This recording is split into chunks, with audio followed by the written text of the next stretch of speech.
하나님 말씀 신약성경 요한복음 18장 19절에서 24절까지입니다. 신약성경 179쪽입니다.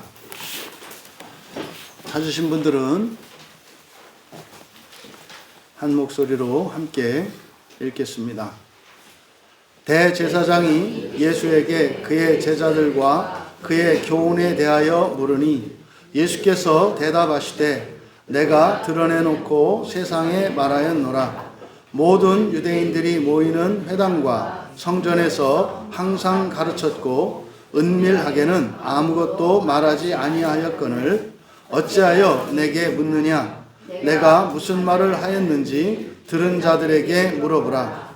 그들이 내가 하던 말을 아느니라. 이 말씀을 하심에 곁에 섰던 아랫사람 하나가 손으로 예수를 쳐 이르되 내가 대제사장에게 이같이 대답하느냐 하니 예수께서 대답하시되 내가 말을 잘못하였으면 그 잘못한 것을 증언하라. 바른 말을 하였으면 내가 어찌하여 나를 치느냐 하시더라. 안나스가 예수를 결박한 그대로 대제사장 가야바에게 보내니라. 아멘. 잠시 기도합니다. 진리의 영이신 성령님, 성경을 펴고 주께서 하신 말씀을 기록한 이 말씀 앞에 사랑하시는 주의 자녀들이 섰사오니 이 시간 이 말씀에 담긴 참된 진리가 생명의 양식 되게 하시고 하나님의 능력이 되게 하셔서 저희들의 마음을 새롭게 하시고 저희들의 본성을 변화시켜 주시옵소서. 그래서 저희를 통하여 이 시대와 온 세상이 새롭게 되게 하옵소서. 감사하며 예수님의 이름으로 기도하옵나이다. 거룩한 주일로 예배에 나오신 여러분 모두를 환영하며 축복합니다. 이 예배를 통해서 주실 말씀의 은혜가 우리 모두를 새롭게 하고 또한 여러분들을 통해 이 시대와 모든 사람들이 새롭게 될 수 있기를 축복합니다. 그래서 여러분들이 설교를 들으실 때는 일하는 마음으로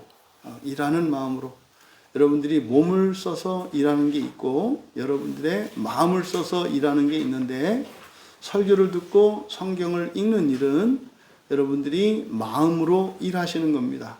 그래서 이 일은 나를 위한 것이기도 합니다만 이것은 사실 온 세상을 위한 것임을 여러분들이 명심하시고 힘내서 이 설교에 귀 기울이시고 여러분의 마음으로 새롭게 하시기를 주님의 이름으로 축복합니다.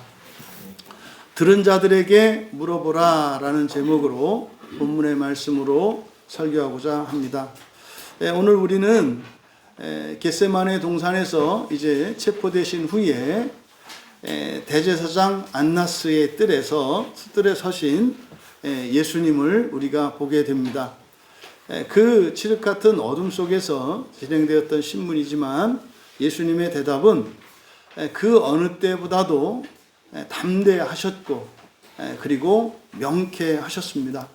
그래서 예수님은 비록 결박당하고 지금 신문을 당하고 있습니다마는 오히려 예수님을 결박하고 신문하고 있는 이 대제사장과 또 그 유대인들, 이것은 사실상 이 세상을 예표하기도 하고 타락하고 부패한 교회를 예표하기도 합니다.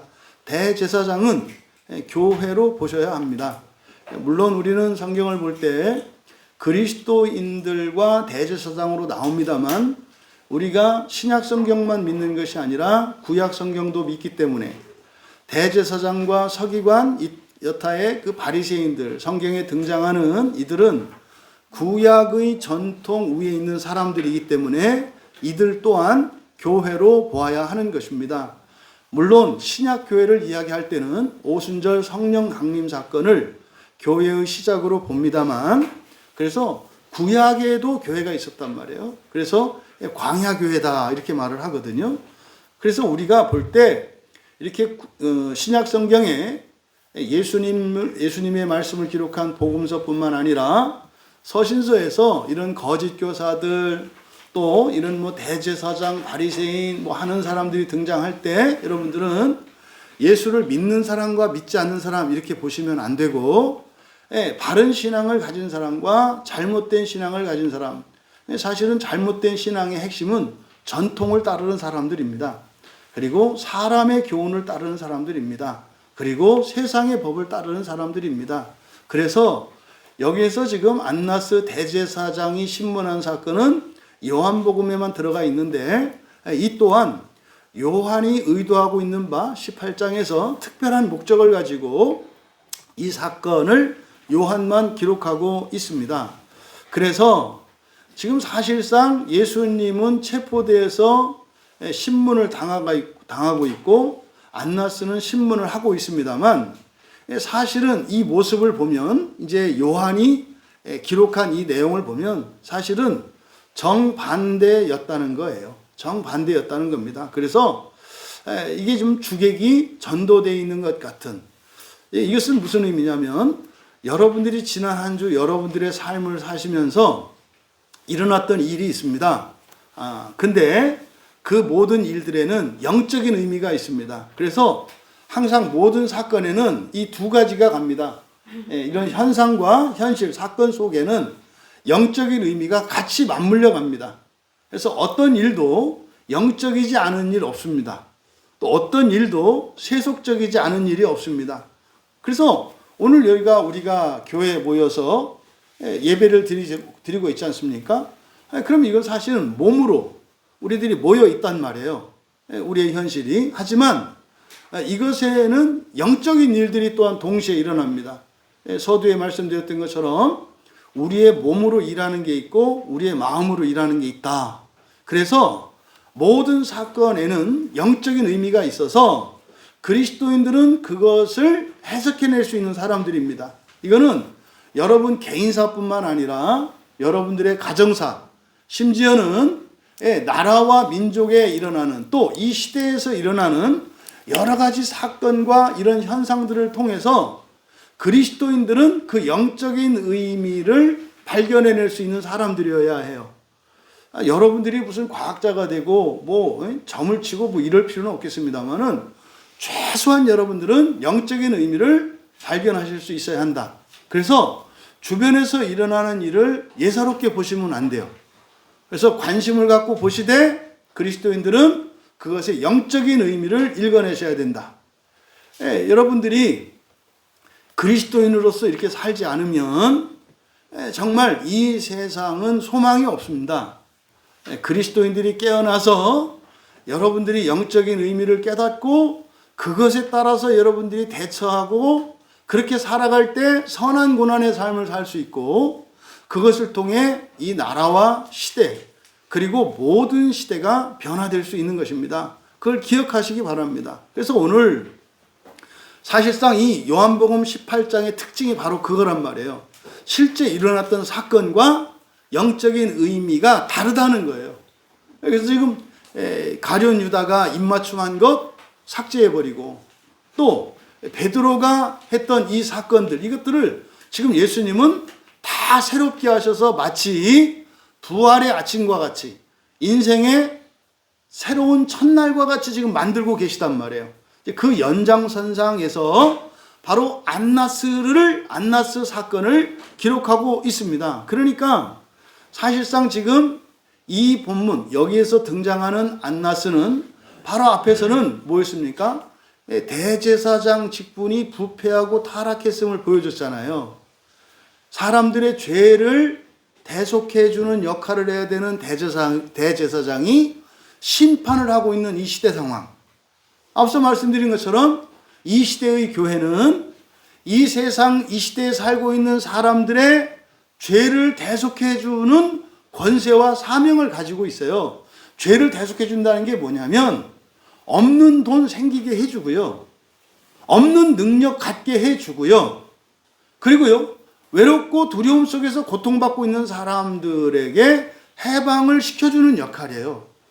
그러니까 죄를 용서한다는 게 도덕적으로, 사법적으로 잘못된 거에 대해서 그런 의미가 아닙니다. 우리의 전 인격과 우리의 능력과 우리의 삶의 환경을 새롭게 해주는 거예요. 원래 교회는 이렇게 해야 되는 거예요.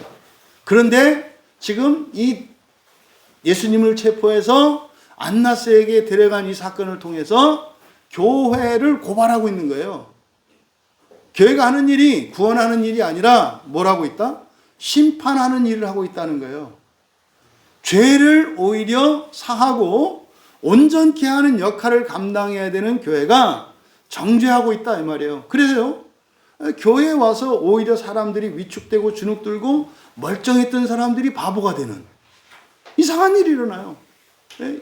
내일 아침이 돼서 출근들 하시면은 뭐 그냥 존경받고 다 인정받는 분들이 교회에 오면은 무슨 진짜 딱 저는 그래요. 옛날 군대에 있을 때 30살인가 28 먹어가지고 박사까지 마치고서는 어떻게든 군대로 왔는데, 아이고 중대장보다도 나이 많고 막 그러잖아요. 근데 세상에 그렇게 멍청하고 띨띨한지 그가 뭐 하나를 못해요. 옷도 이상하고 처음에 신병 땐 그러거든요. 그러니까 뭐 하나 제대로 알아서 못하고 막 버벅대고 밥 먹는 거 숟가락 그릇 하나 어디 갔다 오지.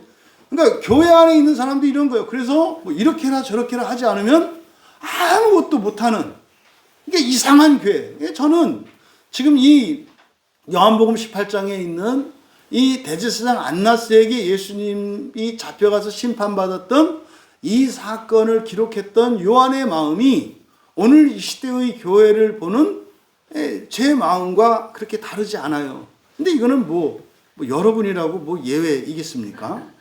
근데 정말 이 시대에 교회가 회복될 수 있기를 바랍니다. 어떤 교회나 그냥 십자가만 세워놨으면 어떤 교회나 갈 수 있는 그런 시대가 왔으면 좋겠어요.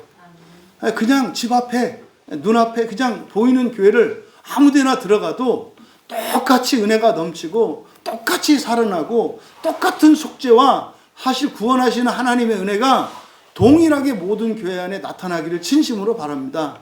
우리 교회에서 멀리서 오시는 분들 되게 솔직히 말해서 참 대단하다, 귀하다 이런 생각도 하지만 한편으로는 마음 짠한 거예요. 여러분들 가보셨잖아요. 지난번에 하람이 때문에 어쨌든 결혼식 때 군산 한번 갔잖아요.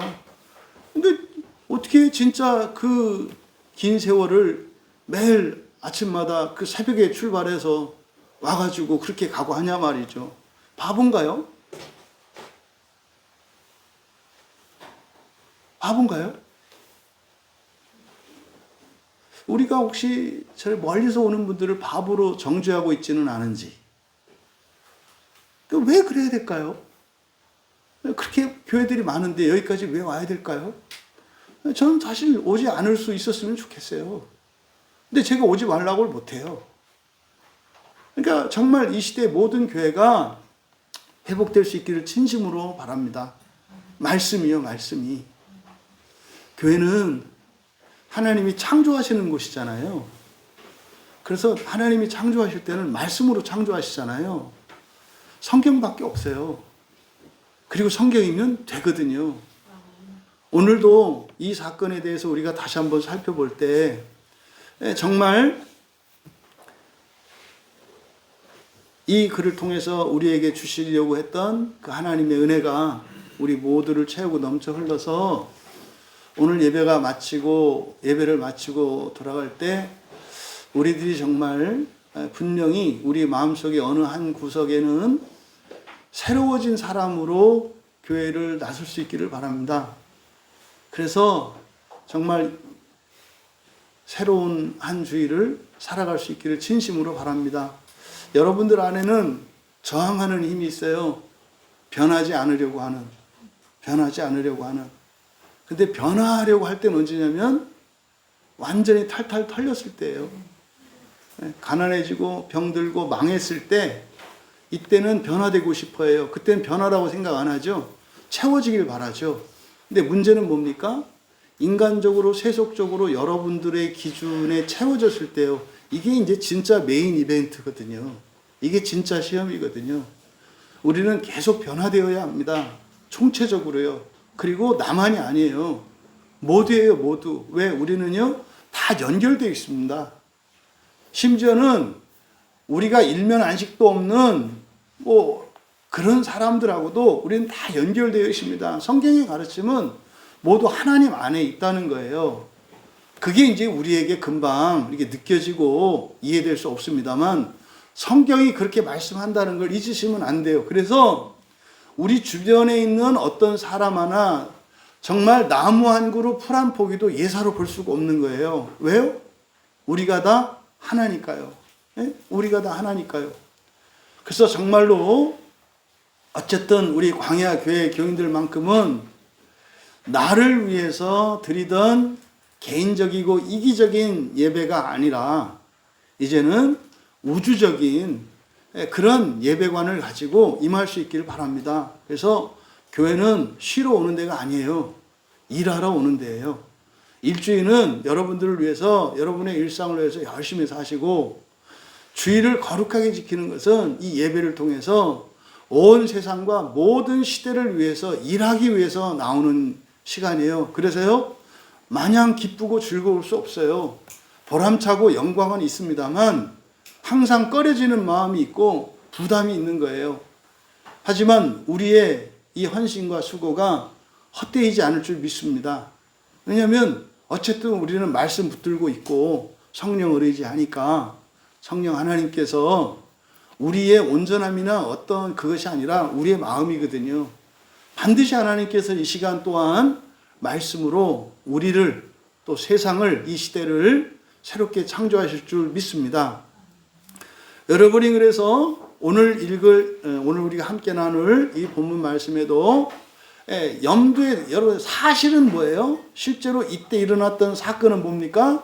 예수님 붙잡히셨고요. 예수님 제자 베드로가 칼을 휘둘렀고요. 다른 복음서에 의하면 고쳐진 거예요. 하지만 칼을 휘둘른 사건이 있었고요. 잡혀서 지금 현재 대제사장의 장인에게 지금 잡혀온 겁니다. 이게 이제 팩트예요, 팩트. 여기 와서 이제 신문을 받는 장면이거든요. 그럼 이제 잡아왔으니까 죄를 추궁할 거 아닙니까? 그러면 현실적으로는 이 대제사장 안나스가 예수님의 죄를 추궁하고 있어요. 신문하거든요. 근데 요한은 여기에 담겨있는 영적인 의미를 보여주려고 한다고요. 여러분들이 지난 한 주 있었던 일들이 있으시잖아요. 가정에서 개인적으로 일어났던 일들이 있잖아요. 그 일들의 영적인 의미를 지금 보여주려고 한다 이 말이에요. 지금 19절에 보시면 대제사장이 예수님에게 묻습니다. 근데 여기서 묻다, 물으니라고 되어 있는 이 말이 일반적으로 신문할 때 쓰는 말이 아니에요. 이때. 신문할 때 쓰는 말이 아니라 앞에서 우리가 요한복음 17장에서 예수님의 기도에 대해서 이야기할 때 성부 하나님께 부탁을 하잖아요. 요청을 하잖아요. 그때 사용했던 말이 에로타오였다고요. 그러니까 지금 이게 여러분 숨겨놓은 거예요. 그러니까 지금 이 에로타오라고 하는 말은 뭘 이렇게 추궁할 때 묻는 게 아니라 언제 쓰는 말이에요? 부탁할 때 쓰는 말이라고요. 그러니까 지금 이 에로타오라고 하는 동사를 통해서 현상은 높은 자리에 앉아서 예수님을 죄인 취급하며 신문을 하고 있는데 실제로는 요한은 뭐라고 얘기하는 거예요? 왕이신 예수 그리스도께 대제사장인 안나스가 요청하고 있다는 거예요. 마치 성자 하나님이 성부 하나님께 요청하는 것처럼 재판장인 이 대제사장이 예수님께 요청한다는 거예요. 여러분, 이게 여러분들이 지난주 사시다가 여러분들의 신앙 때문에 여러분들의 신앙의 양심과 생활 습관 때문에 누군가로부터 조롱을 당하고 누군가로부터 이렇게 겁박을 당했다면 현상은 여러분들이 받은 박해였지만 실제로 영적인 의미는 뭐였다는 거예요? 그 사람들이 여러분에게 뭐했다? 부탁했다는 거예요. 아니 순사기죠. 그런 말이 어딨어. 이제 성경이 그렇게 말씀한다고요. 그렇게 말씀한다고요. 그러니까 이 에로타오라고 하는 이 말을 요한만 썼거든요. 앞에 요 장면에서 물론 안나스 사건이 여기에만 나옵니다만은 이제 가야바에게서 이제 신문을 받을 때 그때 이 단어를 쓰지 않아요. 그리고 마태와 마가, 누가는 이 단어 쓰지 않습니다. 그냥 말했다 또는 신문했다 이렇게 말을 하거든요. 그런데 요 사건에만 지금 요한은 뭐라고 했다고 한다? 부탁했다, 요청했다고 한다 이 말이에요. 그러니까 실제로는 대제사장이 예수님을 신문하는데 영적으로는 대제사장이 뭐하고 있다? 예수님께 요청하고 있다. 뭐를? 도와달라고. 그러면 질문한 내용, 대제사장이 질문한 내용, 그게 뭡니까? 두 가지예요. 두 가지. 그가 대제사장에게 물어본 내용이 뭐냐면 그의 제자들과 교훈에 대하여, 첫째, 그의 제자들에 대하여, 둘째, 그의 교훈에 대하여. 그러니까 신문의 형식을 취하고 있습니다마는 실제로는 뭐였다? 도움을 요청하는 것이었다라는 거예요. 이게. 그러니까 그리스도인된 여러분들 이걸 잊으시면 안 돼요. 여러분들이 일상생활에 이러저러한 어려움이 생기고 문제가 생겼을 때 사람들은 현상을 놓고 판단하죠. 근데 여러분들은 거기서 영적인 의미를 판단하실 줄 알아야 된다고요. 이게 영적인 그리스도인들의 세계관이고 인생관이에요. 그러면 여기서 지금 물어본 두 가지, 사실 이거는요, 대제사장이 예수님께 질문을 했는데 요청이라 그랬잖아요. 지난주 동안 여러분도 이 질문을 계속 받으셨어요. 다른 그리스도인에게도 받으셨고 세상 사람들에게도 이 질문을 받으셨다고요. 그러니까 이 질문은 바로 그리스도인이 받는 질문이에요. 근데 지금 문제는 질문하는 게 누굽니까? 대제사장이잖아요. 그러니까 1차적으로 이런 질문을 던지는 사람들은 누굽니까? 그리스도인들이에요. 그리스도인들이라고요. 다른 그리스도인들이 여러분들에게 물어본다고요. 근데 이거는 그리스도인뿐만 아니라 비그리스도인들도, 다른 종교인들도, 심지어는 무신론자들도 여러분들에게 계속 물어봐요. 그러면 여기서 물어본 내용이 뭔가? 그 제자들에 대하여 라고만 했어요. 그 제자들에 대하여. 구체적인 내용은 생략했어요. 이거는 마음 기경하는 거예요. 답이 정해져 있지 않아요. 뭘 물어봤을까? 제자들에 대해서. 그러면요, 지금 실질적으로 신문하는 입장에서 제자들에 대해서 물어봤을 때는 앞에 사건과 연결시키면 베드로가 칼을 휘두르는 사건이죠. 네 제자 맞아? 저 녀석이 네 이렇게 한 거 맞아? 니들 범죄자 집단 아니야?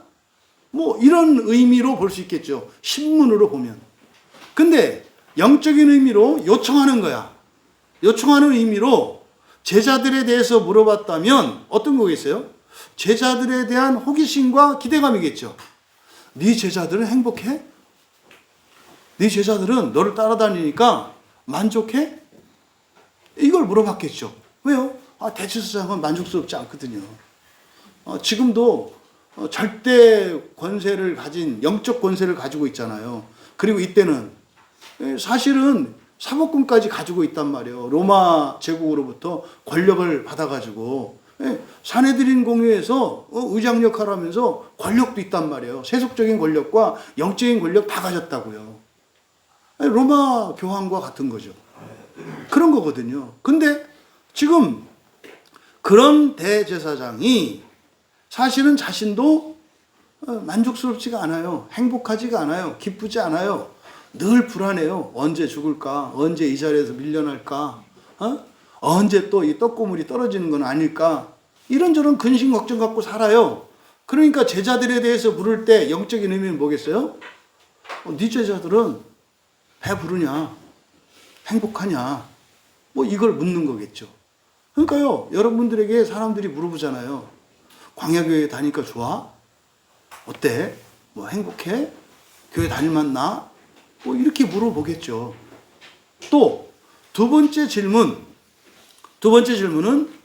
교훈에 대해서 물어봐요. 그의 교훈, 예수님의 교훈이죠. 여기 교훈이라고 번역한 게 디다케입니다. 디다케. 그래서 이거를 교리라고 이제 번역을 하죠. 그런데 성경에서, 신약 성경에서 이 디다케, 교훈으로 번역한 이 디다케라는 말은 그냥 헬라어에서 생각하는 그런 교훈을 의미하지 않아요. 그러니까 성경의 이 단어들은 제한적으로 특별한 의미로 쓰이는 경우들이 있어요. 이 디다케라고 하는 말은 그냥 선생님이 학생들에게 가르치는 거, 부모님이 또는 어른들이 자녀와 아이들에게 주는 이 모든 것을 다 디다케라고 해요. 그런데 성경에서, 신약 성경에서 디다케는 하나님의 교훈에만 써요. 하나님의 교훈에만.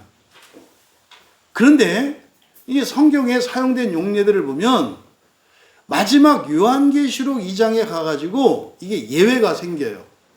그러니까 요한계시록 이전에는 복음서와 전부 29번이 사용됐는데요. 그 중에 3번, 요한계시록 2장에 사용된 3번의 경우를 제외하고는 전부 하나님의 가르침에 써요. 그러니까 뭐예요? 하나님 나라와 부활에 대한 교훈을 가르친단 말이에요. 그런데 요한계시록 2장에 14절, 15절, 24절에 3번 이 단어가 사용되는데 이거는 이제 발람의 교훈, 니골라당의 교훈, 그리고 두아디라 교회의 잘못된 교훈. 딱 이 3가지 경우에만 이게 하나님의 교훈이 아닌 잘못된 교훈이라는 의미로 쓰여요. 그러면 디다케와 관련했을 때 신약성경 전체를 보면 원래 교회는 무엇을 가리키는 곳이에요?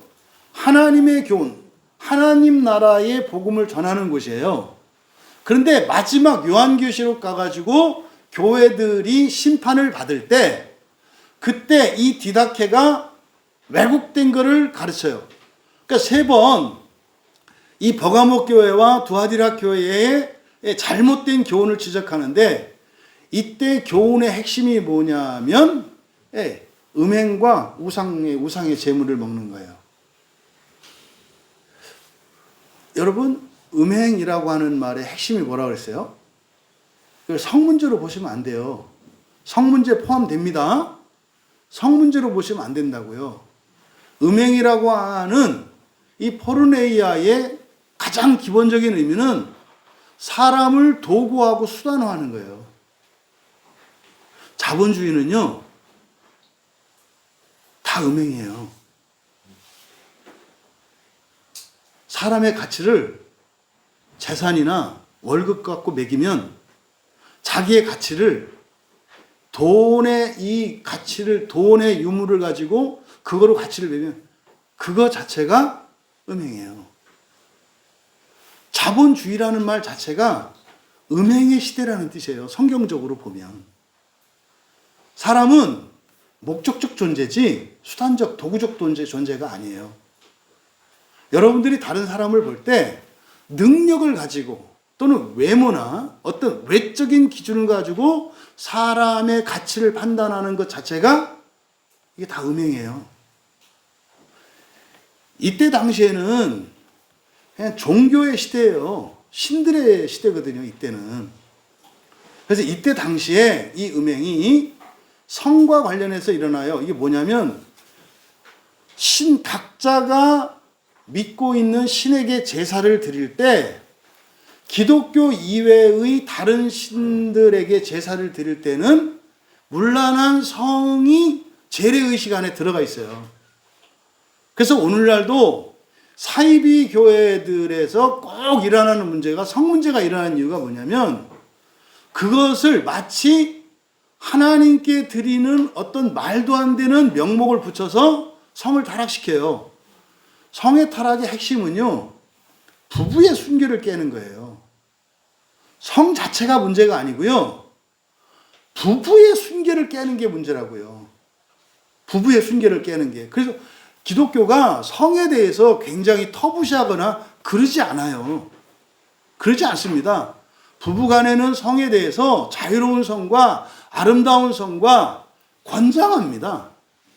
그런데요, 부부 이외의 다른 대상에 대한 성관계는 우상숭배와 같이 똑같이 취급을 해요.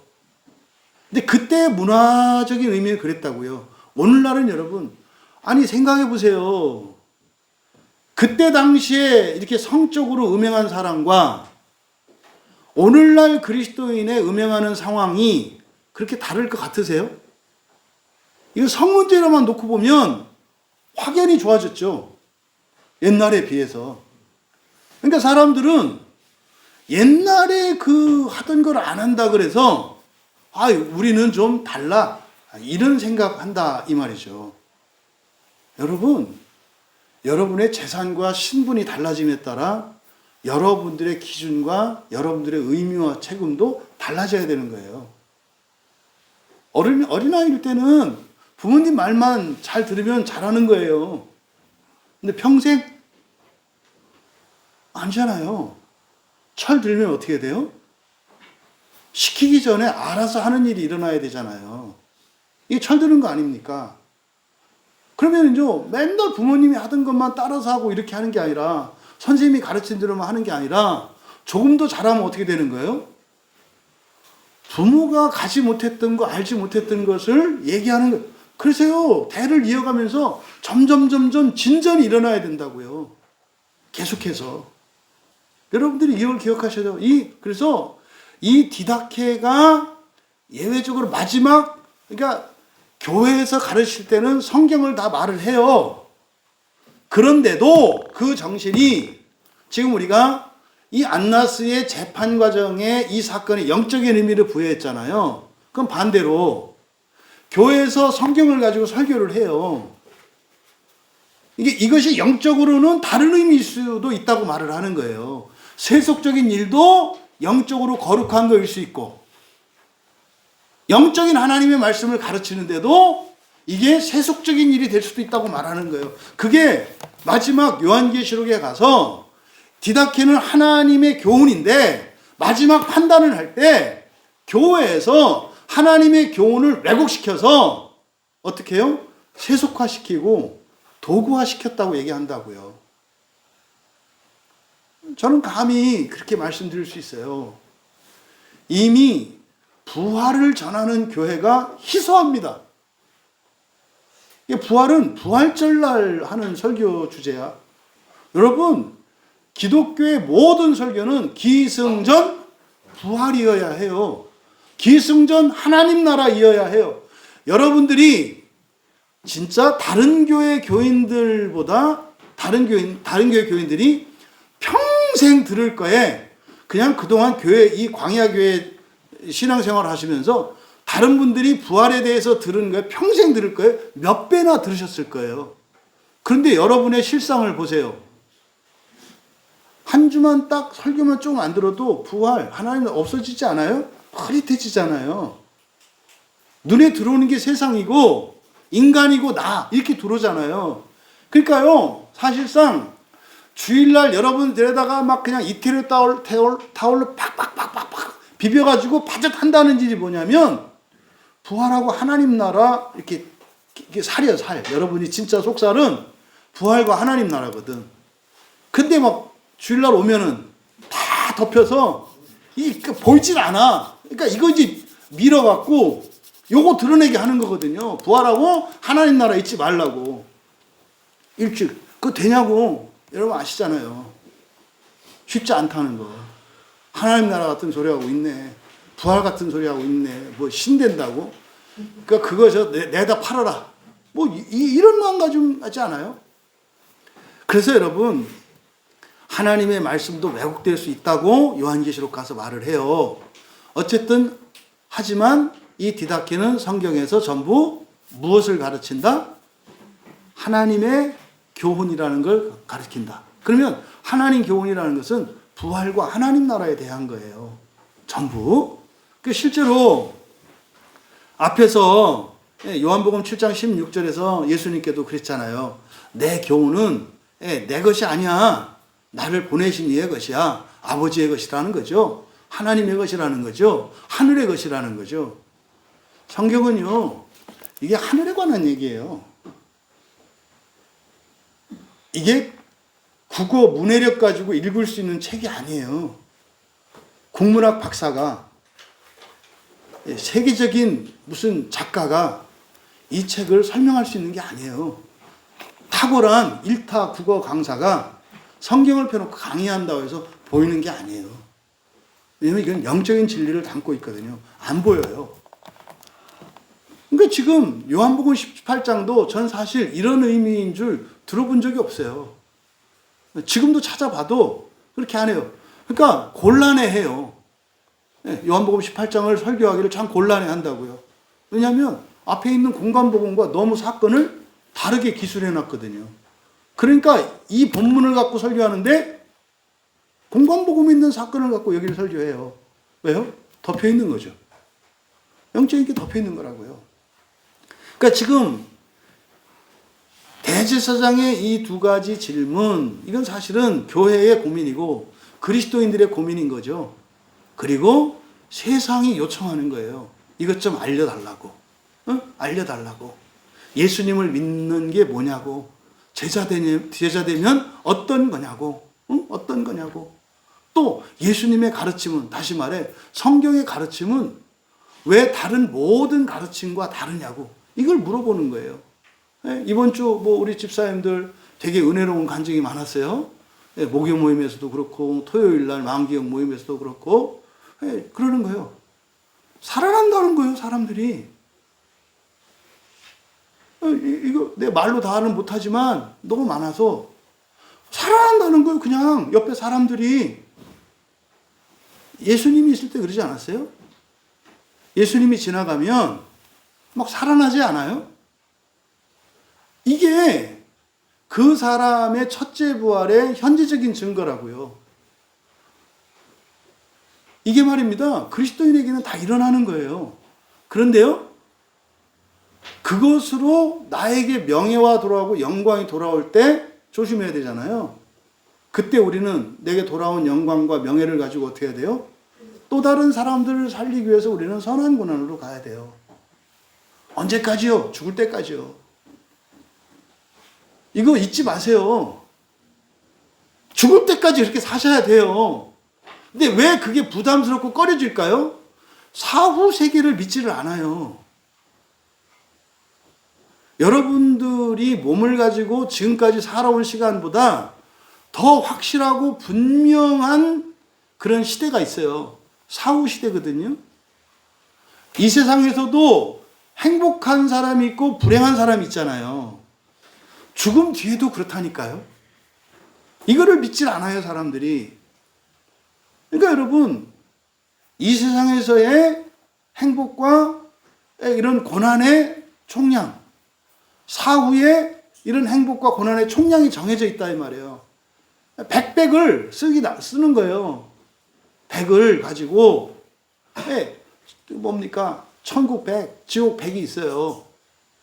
그거를 살아서 천국 백, 지옥 광, 죽어서 지옥 백, 천국 백 할 거냐? 아니죠? 뭔 얘기인지 아시겠죠? 이게 있어야 이성적으로 여러분들이 설득이 되신다고요. 이성적으로 설득이 되셔야 이 야생마 같은 여러분의 감정을 통제할 수가 있어요. 감정은 현재적인 육체적인 즐거움을 추구하거든요. 육체적인 편안함을 추구하거든요. 감정은. 그래서 이 거짓 감정은 우리로 하여금 지옥을 살게 해요. 그거를 현재적으로는 영광스럽고 명예로운 것처럼 착각하게 만든다고요.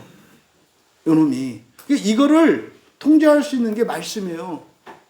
여러분들이 이거를 기억하셔라. 그러면 지금 대제사장이 사실은 예수님을 막 신문하고 위협하고 있어요. 그런데 사실은 뭡니까? 지금 예수님께 간절히 부탁하고 있다고요. 나 좀 구원해 주세요라고. 나 좀 구원해 주세요라고. 여러분이 일상생활 가운데 여러분은 그리스도인이시니까 누군가가 여러분들을 그렇게 힘들게 하는 사람이 있어요. 현실적으로는 그 사람이 여러분을 괴롭히고 있는 사람이잖아요. 근데 성경은 뭐라 그래요? 도와달라고 한대요. 제발 이럴 때 화내지 마시라고. 왜 그따위로 도와달라고 하냐.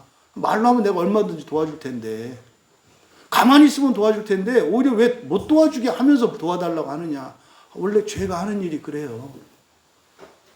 마귀가 여러분을 시험하는 거예요. 이래도 너는 첫째 부활을 위해서 살 거야? 라고 묻는다고요. 그렇게 하면서 우리 마음속에 있는 결핍과 약점들을 보게 돼요. 아니네. 집어치고 그냥 한판 하고 팍 갔다 오고 싶으네. 우리의 약점을 보는 거라고요. 그게 시험한다고. 그래서 영적으로는 그런 사람들이 분명히 우리에게 성화의 도구가 되고 유익이 있어요. 그렇다고 그런 사람들은 절대로 자기가 한 일을 자랑스러워하면 안 된다. 그 사람들 어떻게 해요? 부끄러워해야 되고 두려워해야 된다. 아니 이거 하나님 애들 건드려서 어떡하려고. 에? 이 세상의 모든 사람이 하나님 자녀 아니요. 여러분 중에 우리나라 그 악명 높은 조폭의 애를 건들겠어요? 좀 그런가? 대통령의 애를 건들겠어요? 못 건들지. 앞에서 실실실 웃고 잘 보이려고 하지 않겠어요? 근데 어떻게 여러분들이 세상 사람들을 바라볼 때 하나님의 아들로 보는지 그냥 사람으로 보는지 여러분 생각해 보시라고. 그리스도인은 사람을 사람으로 안 봐요. 사람을 하나님 자녀로 본다고요. 그러니까 못돼 먹은 애들 보면 뭐 하는 거예요? 저 제 아버지 백 믿고 엄청나네. 이렇게 생각하셔야 되는 거예요. 잘하는 건 아니지. 그래서 이걸 여러분들이 인식을 바꾸셔야 한다. 근데 이제 예수님이 대답을 하십니다. 그러니까 이 대답은 마치 뭐예요? 구원을 요청하는 사람에게 주시는 대답과 같은 거겠죠. 그렇죠? 근데 지금 예수님의 말씀을 보면 바로 중요한 복음의 특징을 우리가 알 수 있어요. 예수님 말씀을 보면.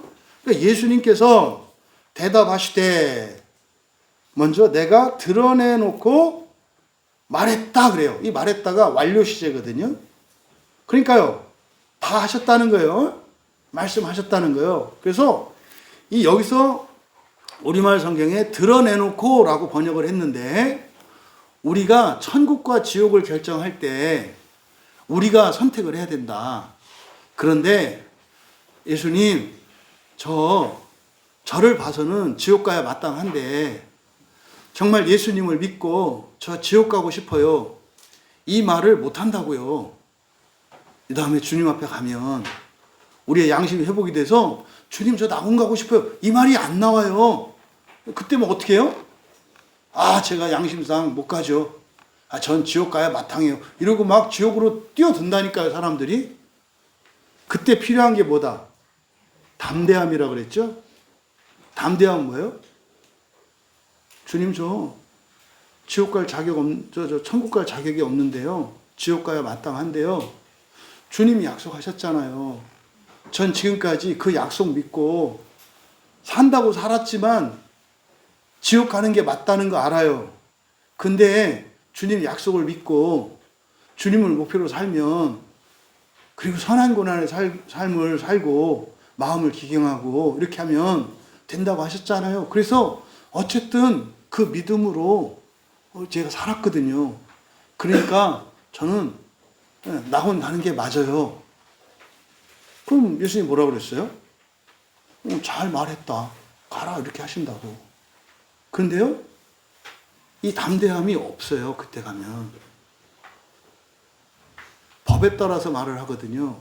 여러분들이 가지고 있는 법은 율법의 의로 말미암는 법입니까?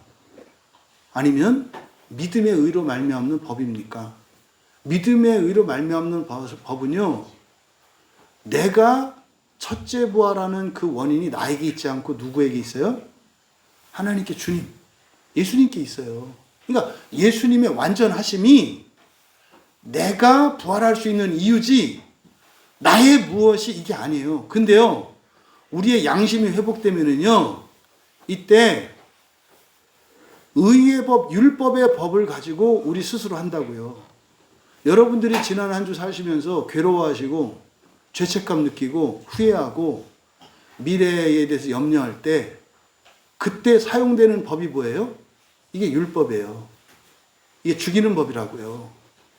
보세요. 내가 힘이 없어요. 잘못했어요. 그럼 어떻게 해야 돼요? 믿음의 법은요, 하나님 나 이거 잘못했어요. 이거 원상복구 시켜주세요. 이렇게 간다고요. 미래가 염려가 돼요. 하나님 저 미래가 걱정이 돼요. 이걸 도와주세요. 제 마음의 평강을 이렇게 간다고요. 어떤 사람은 후회와 근심 걱정 때문에 계속 내려앉아요. 어떤 사람은요, 이런 후회와 근심 걱정이 있을 때마다 하나님을 더 사랑하게 돼요. 믿음이 강화돼요. 소망이 커져요. 똑같은 상황인데. 그러니까 이걸 여러분들이 잘 기억하셔야 돼요. 그래서 예수님께서 지금 드러내놓고 이랬습니다만 담대하게요. 담대하게. 담대함으로 이미 말씀하셨대요. 그럼 담대함의 핵심이 뭡니까? 감춘 거 없다는 거예요. 솔직하게 있는 그대로를 다 말했다는 거예요. 담대함은. 그래서 속마음 따르고 말 다른 게 아니에요. 말이 곧 그 사람의 마음이고 마음이 곧 그 사람들의 말이라고요. 그리스도인들은 일상생활 하실 때 담대함을 가지셔야 돼요. 이 담대함은 무엇에 관련된 거예요? 말이에요, 말. 자기의 생각을, 자기의 감정을 가감없이 솔직하게 드러내는 것이 담대함이에요. 겁 없고 이런 게 담대함이 아니에요. 말에 있어요, 말에. 근데 말에는요, 능력이 있고 권세가 있어서 주의를 기울여야 되잖아요. 그렇죠? 왜? 사람에 따라서는 내가 하는 말의 어휘나 태도나 행동, 표정 이런 것 때문에 의미가 왜곡될 수 있어요. 그래서 말하는 법을 잘 배워야 된다고요. 언어도 정제해야 되고 상황에 따라서 대상에 따라서 말의 내용도 조절을 해야 돼요. 모든 사람에게 모든 때에 있는 말 없는 말 다 드러내는 거 아니에요. 최소한 똥물은 걸러내고 선한 말을 해야지. 선하고 이로운 말을. 근데 예수님 어떻게 했대요? 다 하셨대요. 담대함으로 이미 다 하셨대요. 그래서 복음에는요, 드러나지 않은 게 없어요. 구원을 받는데 필요한 이 복음 진리는 어떻다? 다 드러났다는 거예요. 다. 이미 다 드러났다. 예, 뭐 금요일 날 그 로마서 10장 우리 읽었던 사람들은 잘 아실 거예요. 예? 로마서 10장에 그럼 끝에 있는 부분이 그거거든요. 핵심이. 온 세상에 모든 땅에 이미 복음이 선포되었대요. 그런데 그것이 여러 가지 종교나 관습이나 문화, 법, 도덕 이런 방식으로 들어가 있을 뿐이죠. 그래서 우리가 복음을 전할 때 실제로 여러분들 안에 하나님의 말씀이 이미 새겨졌거든요. 이 성경책이 문자가 아니라 문자로 기록된 이 성경책에 있는 이 진리가요, 여러분 마음에 다 이미 있어요. 제가 설교를 하면은요, 가르치는 게 아니에요. 제가 설교를 할 때 어떻게 하는 거예요? 여러분 마음을 덮고 있는 이 때들을 벗겨내는 것 뿐이에요. 제가. 그러니까 제가 하는 것도 아니지. 이 말씀을 이렇게 전하면 성령님이 그것을 끌로 삼으셔가지고 여러분의 마음을 깨신다고. 근데 그때 도망가면 안 된다고. 예? 도망가는 게 뭐예요? 딴 생각하든지 졸든지 이런 거. 이게 도망가요. 마음을 감고 이렇게 뒤로 가는 거야. 이렇게 깨려고 그러니까 아이고 안 돼요. 안 쫓아가요, 성령님. 여러분들이 나와야 돼. 마음을 내놓으셔야 된다고. 또 여러분들의 생각에 여러분의 법이 있죠? 여러분의 법이 막는다고. 그러니까 이런 영적인 원리를 여러분들이 아셔야지. 그래서 어쨌든 복음은 어떻다? 담대하게 이미 선포되었다. 핑계할 자가 아무도 없어요. 핑계할 자가 아무도 없다고요. 그러니까 우리나라에 기독교 들어오기 이전에 구원은 어떻게 되나요? 다 알려졌대요. 까불지 말래요. 어줍지 않게 그때 구원 어떻게? 그거 물어보지 마. 네가 진짜 궁금한 건 딴 거야. 네가 불안한 거지? 지가 불안하니까 지 조상 얘기하고 이렇게 해서 그렇게 해야지. 지가 알고 싶은 거 알라고. 아무도 핑계할 자가 없대요. 예수님이 이미 담대함으로 선포되었다. 두 번째가 세상에 말했대. 여러분, 세상이라는 단어를 지금 우리말 성경은 세상을 의미하는 코스모스라는 말과 땅을 의미하는 개라는 말이 같이, 땅과 세상을 같이 세상으로 이렇게 해놨어요. 그러니까 이건 땅은요, 지구를 뜻해요. 땅은 요 지구를 뜻해요. 그리고 하늘에 있는 별들을 뜻해요. 근데 코스모스 그러면은요, 모든 우주 전체를 나타내는 말이에요. 별과 별 사이 중간, 또 여기 있는 생물과 무생물, 모든 걸 포함하는 말이에요. 코스모스라는 말은. 근데 이게 지금 그렇게 사람들에게는 의미 있게 받아들여지지 않아. 왜? 사람들이 이게 잘못된 교리, 잘못된 사람의 교리, 니골라당을 쫓는 이 잘못된 교리가 있어. 그 교리가 뭐냐면 하나님의 말씀은 우리들만의 것. 하나님의 말씀을 독점하고 하나님의 말씀과 구원이 자기들의 전유물이라고 생각하는 아주 발칙한 무리가 있어요. 그게 구약의 유대인들이었고요. 오늘날 교회 안에 있는 적지 않은 그리스도인들이에요. 구원은 우리들만의 것.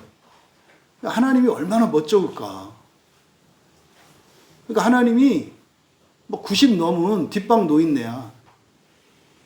야야야, 저 누구도 챙겨야지. 엄마 좀 가만히 좀 있어. 애가 싸가지가 있어야 구원하든지 말든지 하지. 걔는 좀 고생 좀 해봐야 돼. 요런 아주 발칙한 말을 하고 요런 생각을 갖고 있는 게 적지 않은 그리스도인들이에요.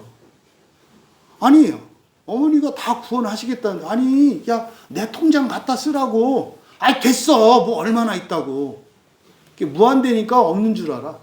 숫자가 안 적혀 있으니까 돈 없는 건 줄 알아. 그러니까 숫자만 있어야 뭐 큰 돈인 줄 알아.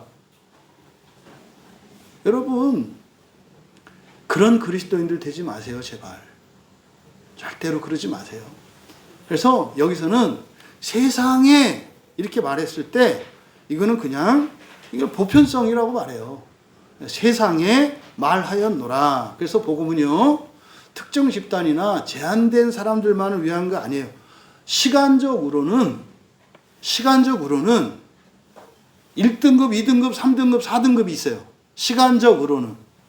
근데요, 여러분, 중학교 들어가서 졸업 못하는 애 있어요, 없어요? 또 변칙적인 거 말고. 성적 모자라서 졸업 안 시키는 거 없잖아요. 네? 수업 일수가 모자라서 안 시키지. 그잖아요. 그러니까 아니, 세상 나라도 초등학교 다 졸업시켜주고, 중학교 졸업시켜주고, 고등학교 다 졸업시켜주는데, 우리나라는 또 친절해서 대학교도 졸업시켜주잖아요. 네? 다. 네? 그러니까요, 열심히 하는 사람이라야 졸업하지 않을 수가 있어요. 졸업하지 않기 위해서는 특별한 열심을 내야 돼요. 대학 같은 경우 권총 몇 개 차야 되고, 그렇게 해서 또 어떻게 해요? 절대 계절 학교도 나가면 안 돼. 어떻게 나갔다 하더라도 어쨌든 교수님에게 아주 그냥 찍혀가지고 아주 노력을 해야 졸업하지 못하는 나라가 이 나라. 아주 복음적인 나라인데 지들은 그렇게 살면서 하나님의 구원은 그렇게 하면 안 된다네.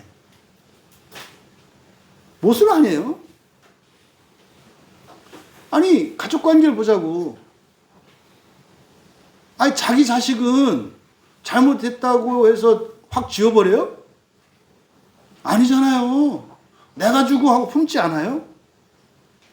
그러면 여러분도 여러분 자식을 이렇게 품을진데 하나님이 여러분만 창조하셨나? 그리스도인만 창조하셨나? 아니라며. 다 창조하셨다며. 아니, 그러면 남은 자식이고 창조하셨으면 다 자식 아니요? 그럼 안 버릴 거 아니요? 그러니까 조금만 생각해봐도 우리들이 너무나 당연히 여기고 있는 이런 교리들이 하나님의 가르침과 다르다는 걸 알 수 있다고요. 그러니까 지금 세상에 말했다라고 하셨을 때 이 코스모스라는 말을 사용하신 것은 보편성을 말해요.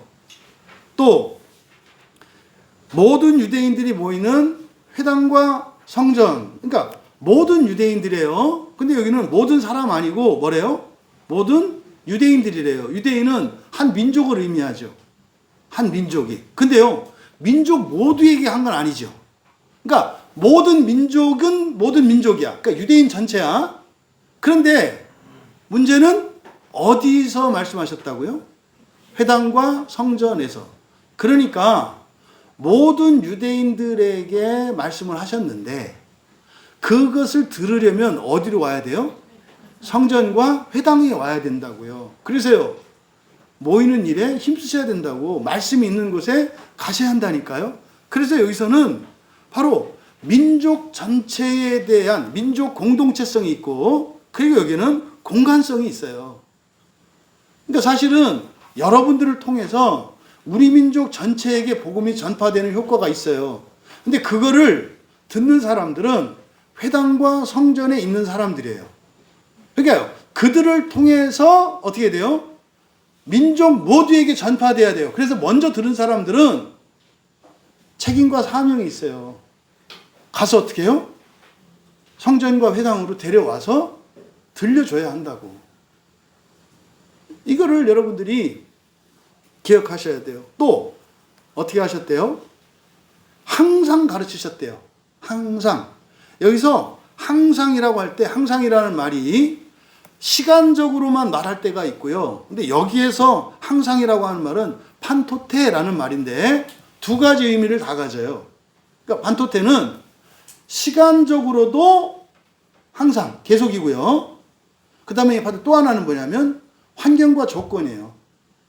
그러니까 어떤 환경, 어떤 조건에서도 모든 시간, 모든 때에 언제 어디에서나 누구에게라도 이런 뜻이에요. 그러니까 복음에는 차별이 없다. 없다. 그래서 이 판토테를 통해서 복음은요, 모든 사람에게 똑같이 들리고요, 모든 조건에서 똑같이 돼요. 그러니까 여러분, 부활과 하나님 나라 복음은요, 가난한 사람에게는 이렇게 들리고 부유한 사람은 이렇게, 아니요, 그렇지 않아요. 모든 사람에게 복음 진리는요, 믿기 어렵게 들려요.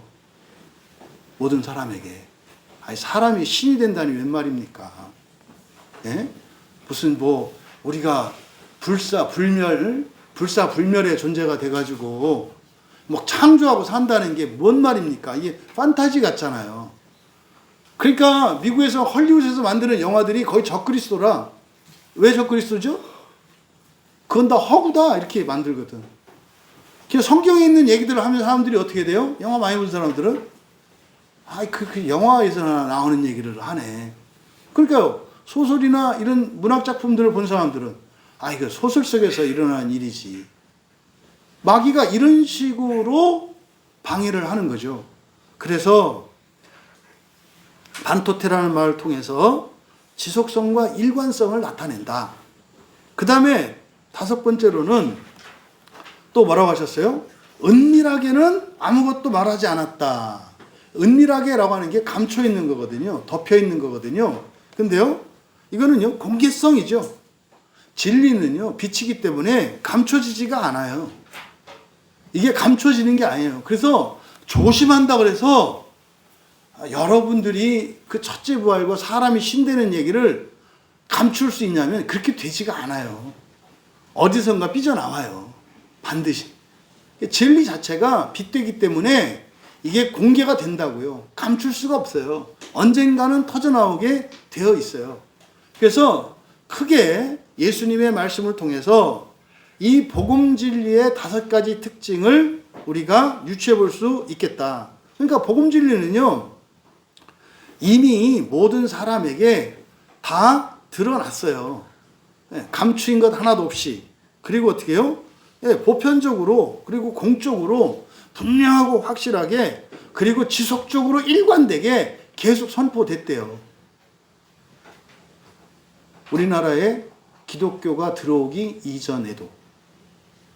일반 계시를 통해서도 복음은 계속 전해졌대요. 근데 문제는 그거를 알아듣는 건 또 다른 문제예요. 사실은 성령이 오셔야만 진리를 발견할 수 있죠. 그래서 복음은 이미 계속 우리에게 모든 사람에게 선포되었지만 사실상 성령께서 우리의 마음에 오시기 전에는 그런 영적인 의미들을 발견할 수가 없어요. 그래서 교회는 절대적으로 필요합니다만 복음은 교회만 전하는 게 아니에요. 윤리, 도덕, 법, 관습, 지식 이 안에 다 복음은 내재되어 있어요. 그러면요, 교회가 복음을 전하는 방식은 뭐예요? 그들이 가지고 있는 그 복음 진리를 먼저 알아내야 돼요. 이 사람은 어떤 복음 진리를 알고 있는지. 예를 들어서 어떤 사람이 보니까 효자야. 에? 아주 부모님 말씀에 순종하고 부모를 깍듯이 알아. 그 복음 진리잖아요. 부모님을 공경하고 효도한 게 어떤 의미인지 아세요? 그게 예수님을 잘 믿은 거예요. 이렇게 말해줘야 돼요. 진짜예요. 왜? 그게 하나님의 말씀이니까. 또 어떤 사람은 아주 성실해. 그게 신앙생활 잘 하신 거고요. 하나님 닮으신 거예요. 이렇게 말씀하셔야 돼요. 그랬던 사람이 내가 예수님을 믿었다고? 내가 하나님을 믿고 내가 부활을 믿고 살았다고? 예, 그렇게 하시면 되는 거예요. 그렇게 하면 그냥 세상에서 좋은 평판을 얻고 잘 먹고 잘 사는 정도가 아니라 돌아가시고 나면 즉시 하나님 나라에 가셔서 나중에 신이 되셔가지고 막 우주에 있는 별들을 창조하신다 그래요. 아니, 성경이 그렇게 말을 해요. 그러면 궁금하지 않겠어요? 대우받지 않아요? 열심히 살았는데 여기 오면은 쪽을 못 써. 응? 뭐 사회적으로 막 열심히 살고 막 이렇게 부자 되고 이런 사람은 죄 지은 것처럼 해요. 여기 오니까 막 게으르고 뭐 또 없는 사람들이 막 위세 부려. 잘못된 거예요. 그러니까 왜? 이게 복음을 전하는 방식에 문제가 있는 거예요. 그래서 모든 사람이 가지고 있는 덕성들 있잖아요. 좋은 점들. 그것을 여러분들이 복음으로 연결시켜 주셔야 돼요. 그러면 그걸 믿음으로 이렇게 받아들일 때 성령께서 그 사람 마음 가운데 임재하신다고요. 그러면 그렇게 살 필요 없었던 것도 깨닫게 되고 잘했던 것도 깨닫고 할 수 있었는데 하지 않았던 거 이런 거를 깨닫게 된다고요. 그게 회개예요. 그러면요 삶 단조로워지고요. 더 행복해진다니까요. 더 의미 있어진다니까요. 뭐해서? 주변 사람이 살아. 내가 딴 거는 그냥 똑같이 사는데 내가 교회 나가고 난 뒤에 1차적으로 달라지는 게 내 마음의 변화죠. 여러분 마음이 평안해요. 그 마음의 평화 얻는다고요. 얻어요. 응? 근데 그 정도가 아니에요. 자기의 삶 속에 어떤 표적들이 나타나요. 내 마음이 바뀌면 환경이 바뀐다고 하는 이것을 하나님이 증명을 하신다고요. 조심할 것은 이게 사소한 일, 뭐 이런 거일 수도 있어요. 큰 일도 있지만. 그뿐만 아니라 어떻게 돼요? 주변 사람들이 살아난다니까요. 이렇게 살면 되는 거구나. 이렇게 사는 인생이 있구나. 그러니까요. 진짜로 복음이 바로 전해지면 그리고 그리스도인들이 이 복음 진리를 따라 살아가면 교회에 오려면 진짜 번호표 꼭 뽑으셔야 된다니까. 막 주일날 저녁 되면 막 그 전화 불통돼야 돼. 왜? 카톡도 막 다운되고 그래야 돼. 왜? 나 드디어 교회 갔어. 막 이런 거. 드디어 갔다. 뭐 이렇게. 나 지금 뭐 2년 만에 갔어. 매일 기다리다가. 아니, 좀 들어가 서 있지. 서 있는 소리 하고 있네. 계단도 뚫고 들어가지 못해요. 난 이걸 진짜 보고 싶다고. 아멘. 아멘. 이게, 근데 그 아멘 하신 분에게 달려 있는 거예요. 아멘. 그게 여러분들에게 주변 사람들이 막, 이게 이제 군사에서 많이 오겠네, 앞으로, 이제. 막 차들이 이제 옛날 같으면 저 각그랜저가 쫙 많이 왔을 거야. 그러니까 여러분들이 정말 여러분 삶 속에서 이끌리는 그런 일들이 일어나셔야 돼요. 근데 왜 안 일어나요? 뭔가가 지금 우리에게 결함이 있는 거예요. 복음적으로. 이런 얘기 했다고 해서 또 그걸 못 봤나?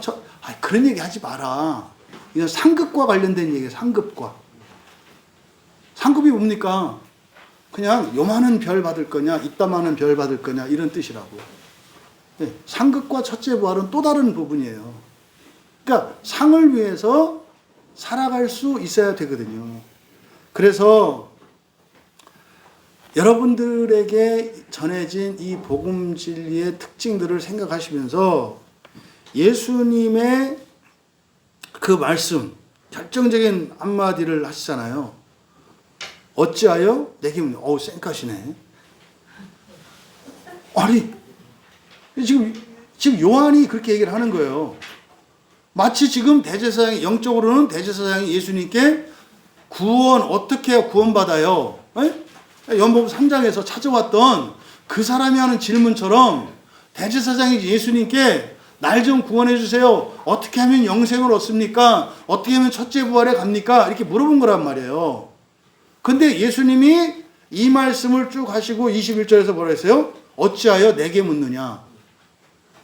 여러분, 이 대목을 잘 생각하셔야 돼요. 예수님은 밴딩머신이 아니에요.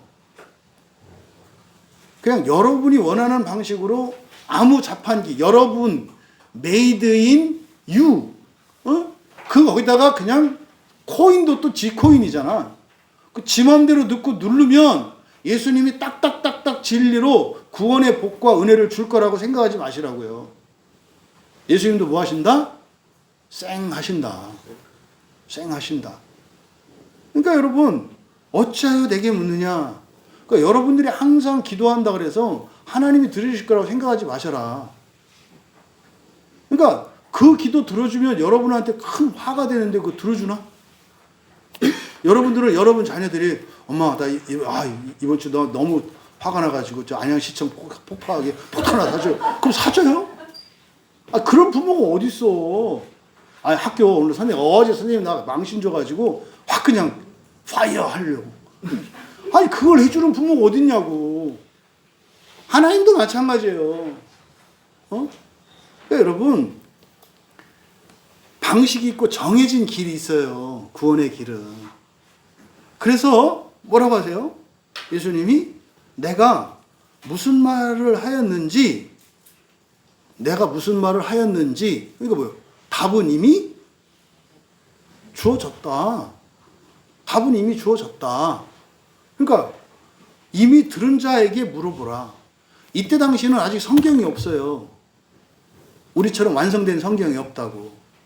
그럼 1차적으로 이때 예수님의 복음 진리를 들어서 알고 있는 사람 제자들이잖아요. 그러니까요, 뭐 해라? 이미 알고 있는 사람에게 물어보라는 거예요.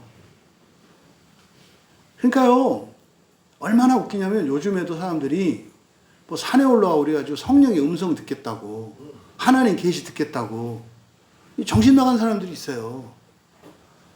그러다가 뭐 한다? 귀신 들려. 옳거니. 그거 무당들이 하는 거예요. 산에 가서 신 받는 거. 무당들은 연초되면 왜 해돋이 보는지 알아요? 태양신 받으려고. 에? 그리고 왜 산에 가서 기도하래요? 신 받으려고 그래요. 신.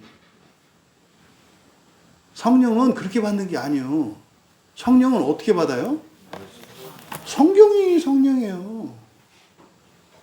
이미 말씀하신 진리가 계시는 요 안에 다 들어있다니까요. 성경에서 찾아야지. 차라리 이렇게라도 해라. 이렇게라도 차라리. 제발 이렇게라도 해서 이렇게 그거라도 그건 하나님 말씀 맞아. 해석은 똑바로 해야지. 그러니까 그런 이상한 방식으로 하지 마라. 그러니까 지금 우리나라 기독교가 오만 잡것들이 막 섞여 있어가지고 뭐가 뭔지도 모르고 성령 쫓아갔다, 귀신 쫓아갔다. 참 성령께서 우리 마음 청소하시느라고 어려워. 여러분 자는 동안 성령님 못 쉬어요. 낮에 받아들인 귀신들 쫓아내느라고. 응? 가끔 이제 쫓아낼 때 꿍꿍 우르는 거요. 안 나가려고 저항하고 그러면 막 가위 눌리고 이런 거고. 농담이요. 여러분, 예수님의 이 말씀을 여러분들이 주의 깊게 들으셔야 돼요.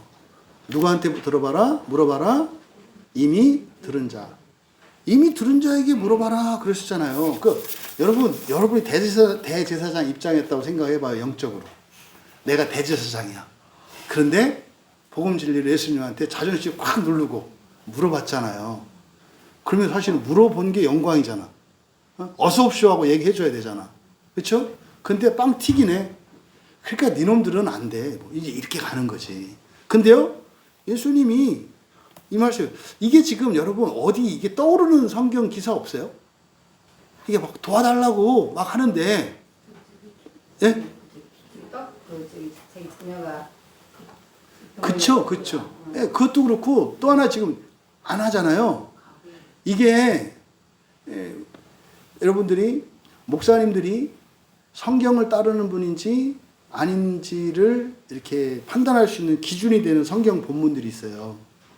누가복음 16장 사건에 부자와 나사로 사건이 있거든요. 부자와 나사로 사건을 비유라고 하시는 분들은 그 니골라당의 교훈에 물든 사람들이에요. 그걸 비유라고 하는 분들은. 그 사람들은 하나님 나라와 부활을 믿지 않는 사람들이에요. 그러니까 하나님 나라와 부활을 믿지 않는 사람들은 누가복음 16장에 나온 거지 나사로와 부자의 사건을 비유라고 말을 해요. 비유라고. 그러니까 어떤 목사님이 그 본문을 비유라고 설명하면 가려서 들으셔야 돼요. 그러니까 이분은 부활과 하나님 나라를 믿지 않는 분이구나. 이렇게 하시면 돼요. 근데 본인들은 말은 그렇게 안 해요. 하나님 나라도 말하고 부활도 말해요.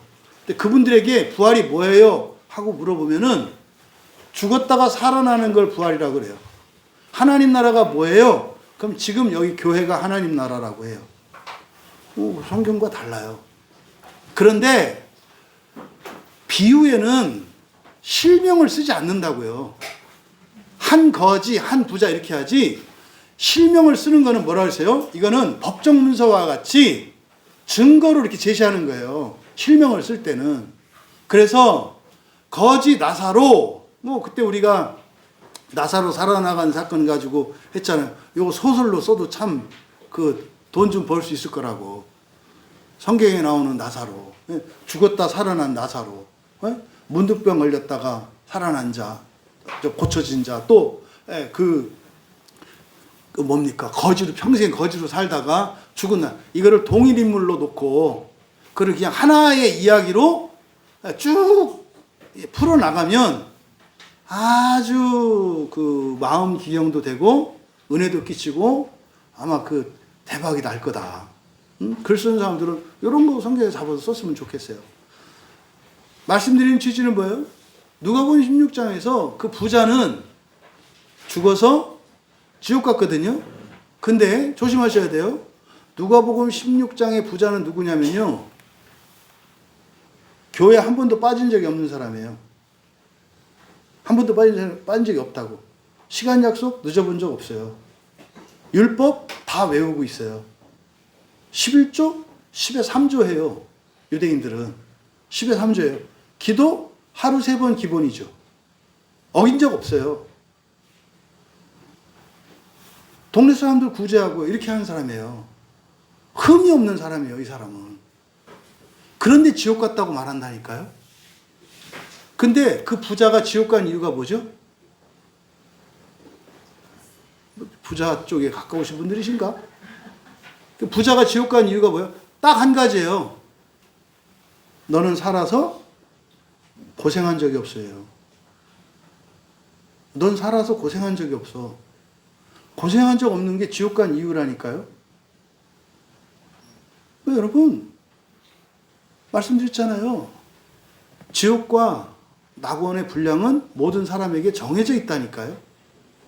정해져 있어요. 마귀가 이걸 갖고 시험을 한다고요. 나사로가요.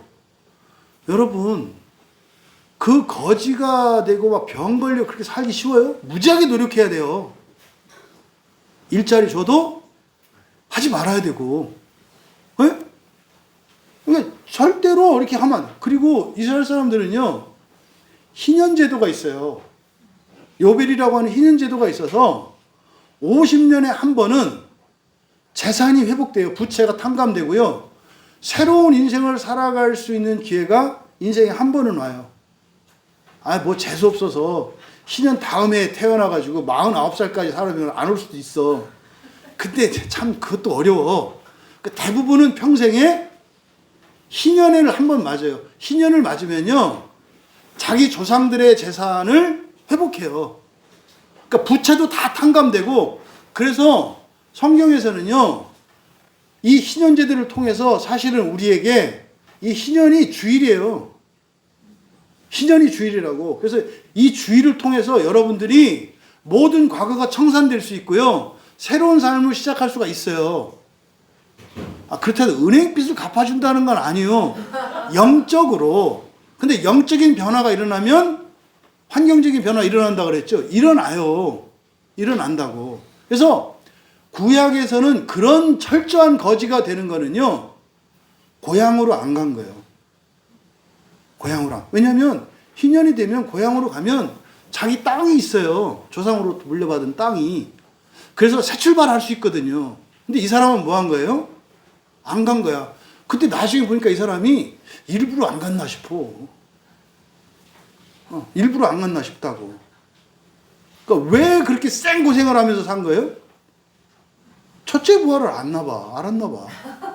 아니, 정말로 이 사람이 낙원에 올라간 그 이유가 딱 하나예요. 너는 뭐만 했다? 살면서 고생만 했다요. 거지는 아마 병들어 있던 사람으로 보여요.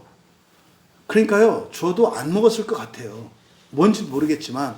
근데요, 그것과 정반대의 상황에서 그 거지는 상은 없어요. 첫째 부활은 참여했을지 몰라도 상은 없다고. 근데요, 첫째 부활 한 사람 중에서 성경의 등장인물 중에 그 거지와 정반대에 서 있는 사람이 바울이에요. 바울은 고생할 필요가 없는 사람인데 사서 고생해요. 그러니까 그 누가복음 16장에서 주는 이 교훈을 사람들이 절대 싫어하죠. 급기야 목사들이 이거를 비유로 만들어 버렸어요. 나는 마귀한테 넘어간 거라고 봐요. 왜요?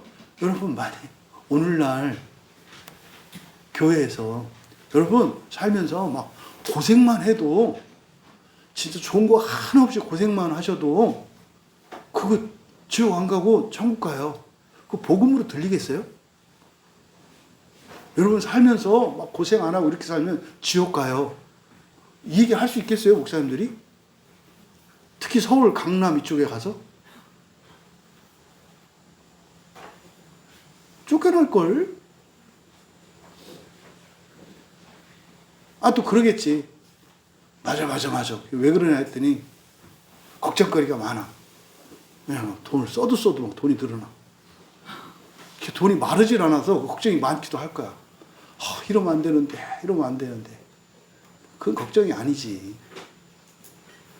여러분, 여러분들의 사고방식과 성경의 가르침이 충돌해요. 그럼 또 이게 한 길이 아니에요.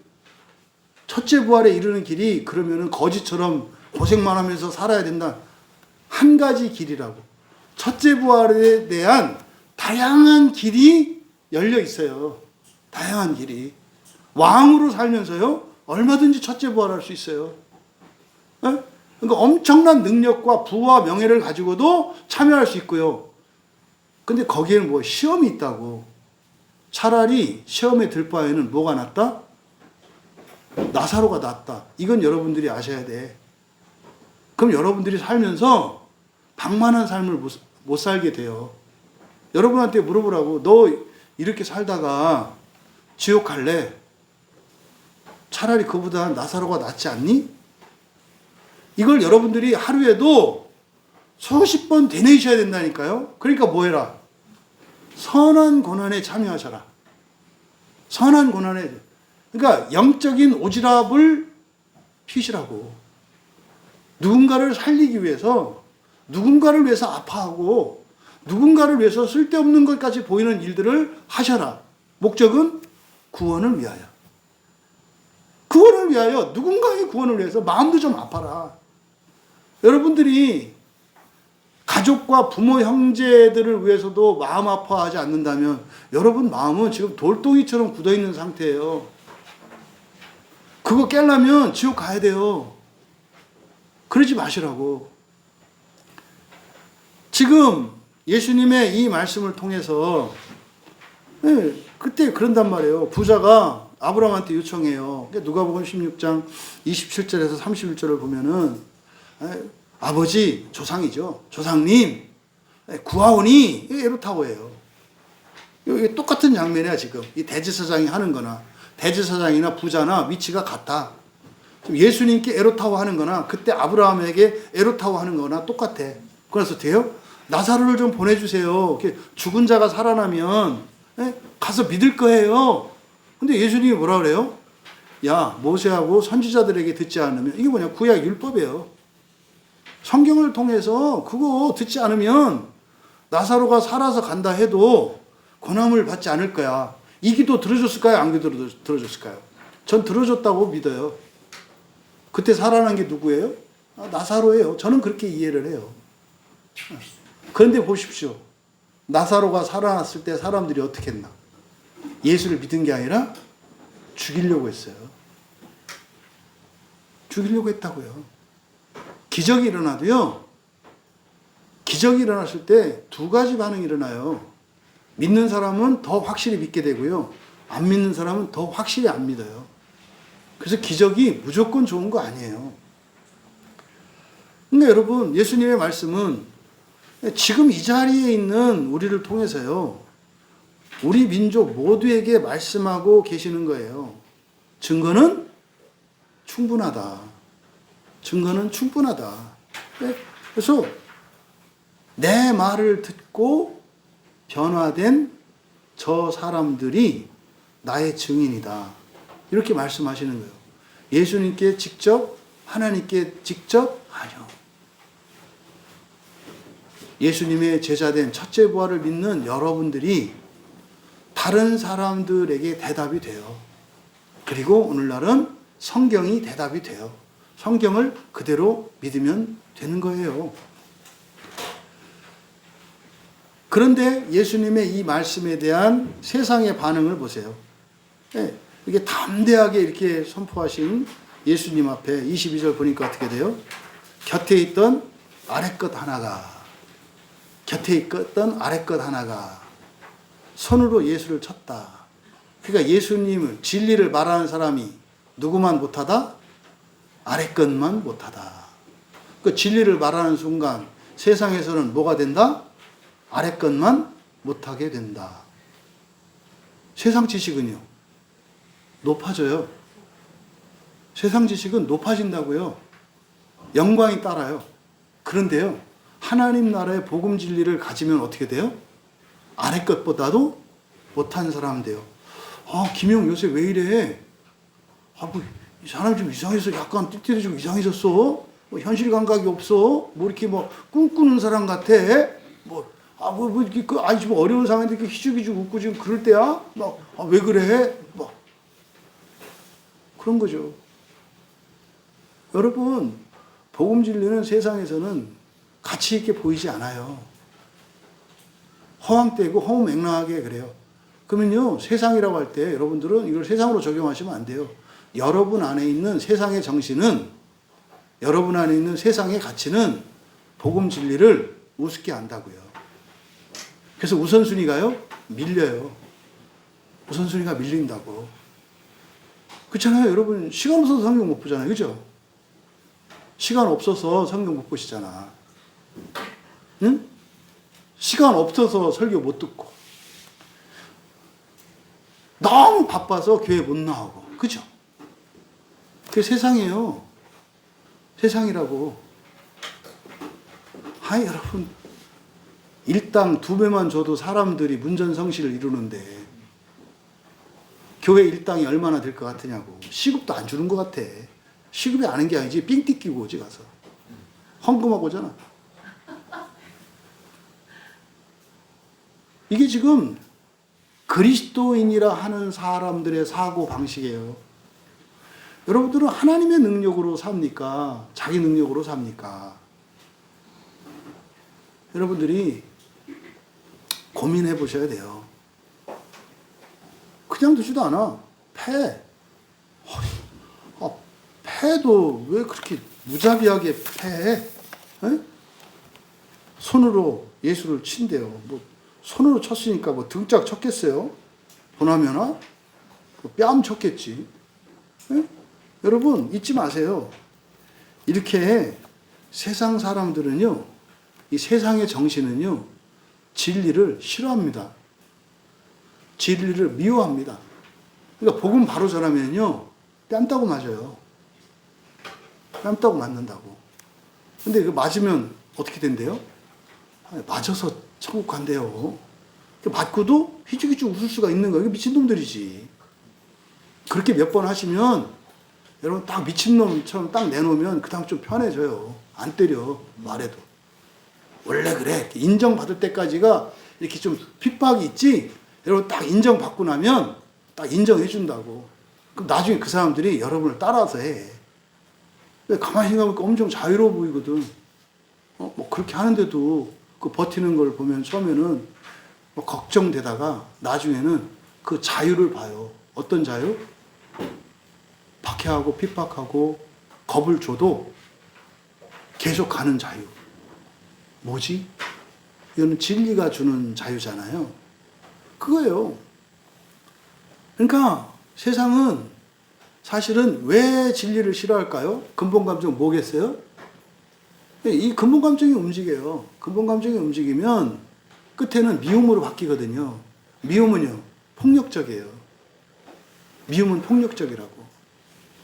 그러니까 여러분들도 예외 아니에요. 지금 이 시대는 뭐 우리나라 딴 나라 할 거 없어요. 지금 이 시대는 미움이 꽉 차 있는 시대예요. 마귀가 지금 이 시대는 미움으로 역사해요. 한 50년 전, 60년 전에는 수치심으로 역사했던 것 같아요.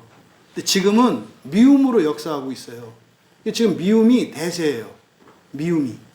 그래서 얼마나 미움이 많은지 몰라요. 교인들은 뭐 정말 사회생활하고 이러니까 그런다고 치는데 목사님들이 이 미움이 너무 많아서 힘들어요. 얼마나 이 증오심이 가득 차 있는지. 그러니까요, 여차하면 죽여요. 여차하면. 그러니까 지금 이 시대가 미움이 가득 찬 시대고, 요 아랫사람 하나, 요 사람이 딱 이 상태거든요.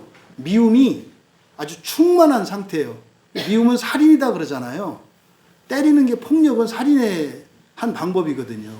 그러니까 폭력성이 있어요. 그래서 진리를 이해하지 못하는 사람도 그렇고요. 진리를 거부하는 사람도 미움이 올라와요. 근데 미움이 보통은 감정이 분화되지 않은 사람은 싫은 걸로 와요. 싫고 거부한 거로 느껴진다고. 근데 이게 조금 더 심해지면 이게 폭력적으로 나와요. 어떤 방식으로든. 여러분, 폭력의 수단은 여러 가지인 거 아시죠? 가장 원초적인 수단은 이게 손 쓰는 게 지금 가장 원초. 이런 거는 차라리 순해. 더 무서운 폭력 아시죠? 침묵. 침묵.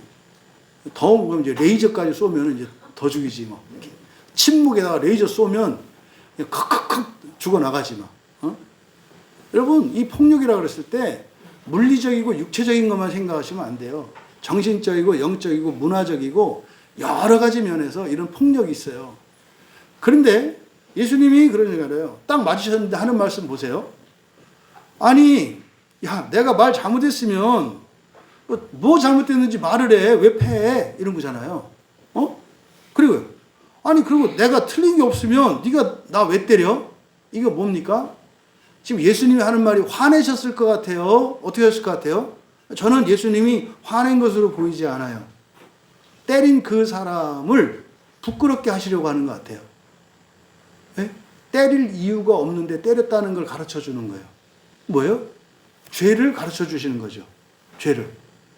그러니까 너는 지금 사실 네가 때리고 싶은 마음도 없고 때리려고도 안 했어. 그러니까 뭐 이제 마음 기경하면 나오겠죠. 보나마나 이 사람이 때린 거는 대제사장한테 잘 보이려고 때렸을 거예요. 여기서 우리말 성경으로는 내가 잘못했느냐 이렇게 잘못했다 이렇게 하지만 이건 잘못된 거고요. 여기에 잘못이라고 번역된 헬라어가 카코스거든요. 카코스는 잘못이라고 할 때 옳고 그르고의 잘못이 아니에요. 카코스는 결과입니다. 악한 거예요. 악하다는 건 뭐예요? 해를 끼치는 거예요. 여러분, 사람이 신되고요. 그 첫째 부활은 지옥 가지 않는 거라는 것이 이게 악한 말이에요? 그렇게 살면 그래서 그냥 모든 사람을 한 형제 자매로 알고 원수로 하더라도 사랑하면서 살아라. 그럼 그게 참 살기 어려울 거다. 그냥 뭐 오해받고 누명 쓰고 굉장히 힘들 거다. 그래도 정말 지옥 같을지라도 견딜만 하다. 왜? 그렇게 하면 첫째 부활 참여하니까. 이게 해로운 거예요. 어떤 사람들은 이게 해롭다고 생각해요. 어떤 사람에게. 미움을 버리지 않으려는 사람들에게는 무지하게 해로운 말이에요. 이건 뭐 하지 말라는 것 같아요? 미워하지 말라는 거예요. 야, 미워하지 않고 어떻게 살아? 미워하지 않고 어떻게 살아? 엄청 본인들에게는 이게 카코스로 들리는 거예요. 악한 말로 들리는 거예요.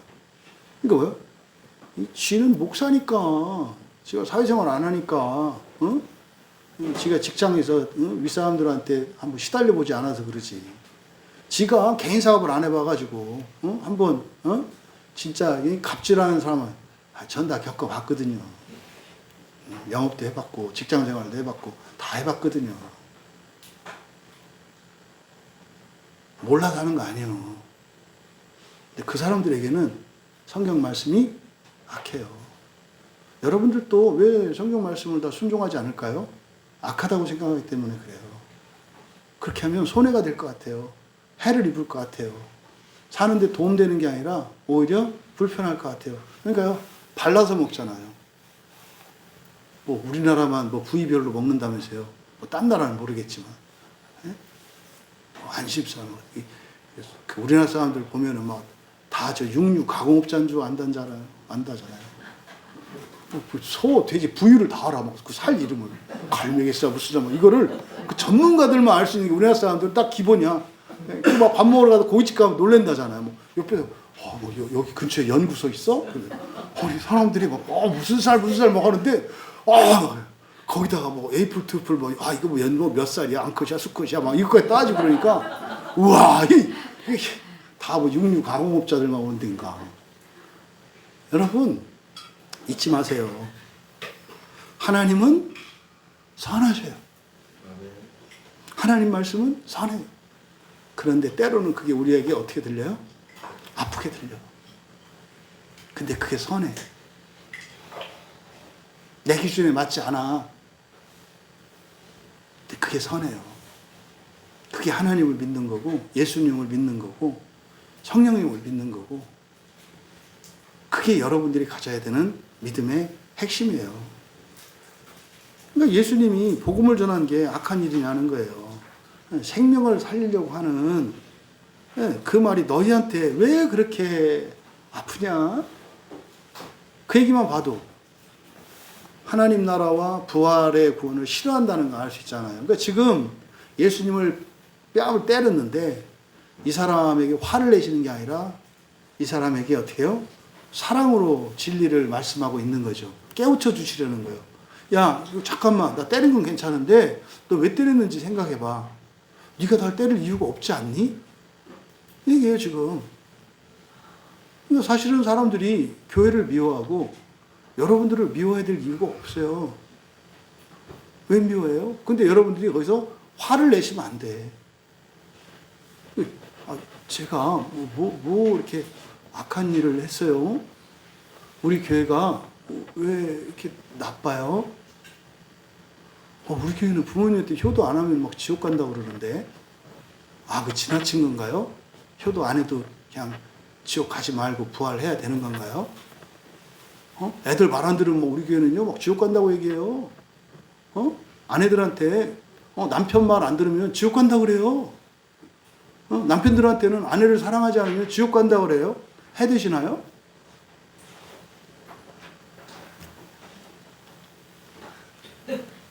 해롭게 생각하지 맙시다.